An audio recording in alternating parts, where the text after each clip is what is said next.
I have to admit, it's a really strange time for anti-lockdown, anti-vaccine mandate,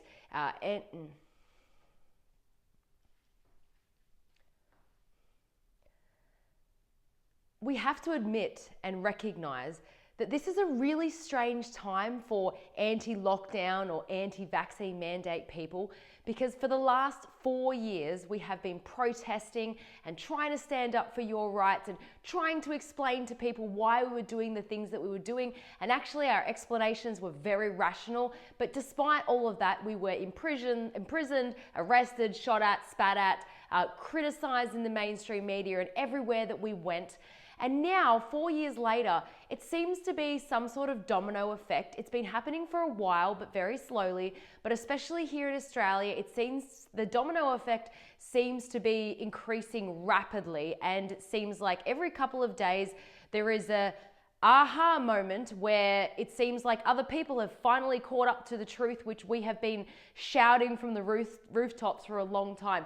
Now, I am one of those people who was attacked in all of those ways. I was even put in prison for 22 days, and my fellow brothers and sisters in Australia were happy about it. They were happy that I was in prison because I could no longer endanger people while I was in prison in solitary confinement. So what I have to say right now surely should bear some weight because of the position that I was in during those times that I'm talking about. Now, my first initial reaction when I see a news headline about the Victoria Police being unlawful in their actions towards anti-lockdown protesters, there's a whole lot of emotions that go through my head. The first one is, I told you so. The second one is, where is the justice? Where is the apology? Where is the accountability? But the third one, and I think the most important one, is can we please learn from this? Please, I beg you.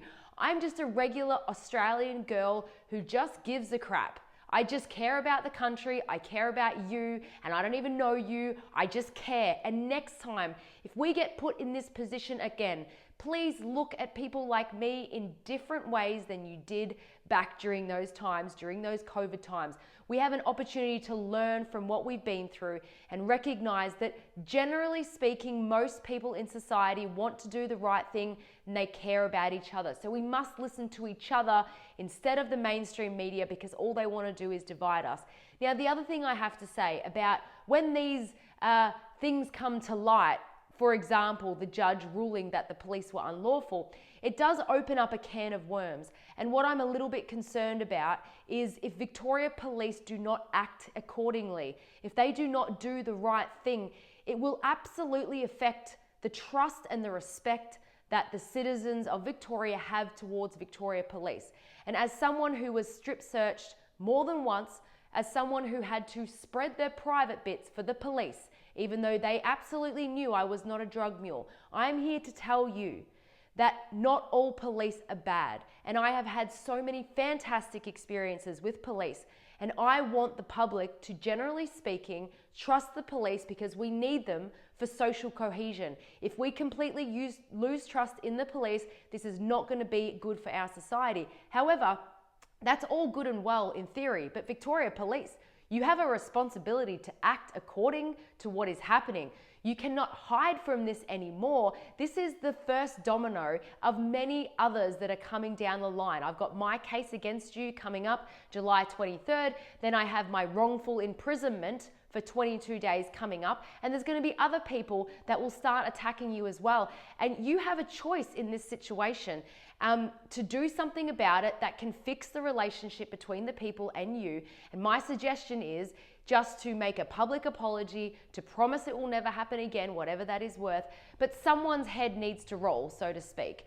Someone high up in the police obviously need to be fired. They need to take responsibility because someone made the wrong decisions which affected thousands of Victorians. It hurt a lot of people and it caused a lot of mental trauma for a lot of people, and it's still ongoing. PTSD is a real thing. Whenever I see a siren, I absolutely get scared, and sometimes involuntary, even pee my pants. Yep, that's right.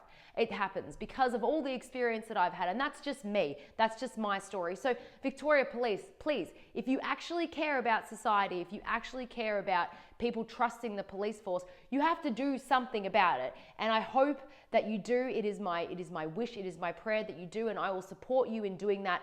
And I will try to advocate for the fact that I personally believe 80% of police are good, and they became policemen and women for good reasons, and we can't discredit them just because 20% of them are corrupt and thugs. We need to get rid of the thugs, we need to change the hierarchy, and we need to fix it instead of trying to cover it up, because you can't cover it up anymore.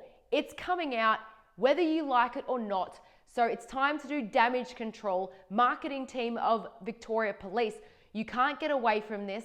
Accept it, learn from it, and let's move on. And never again will you hurt your Australian brothers and sisters because a premier told you to. Never again. We won't let it happen, and neither should you. So that's my message for today.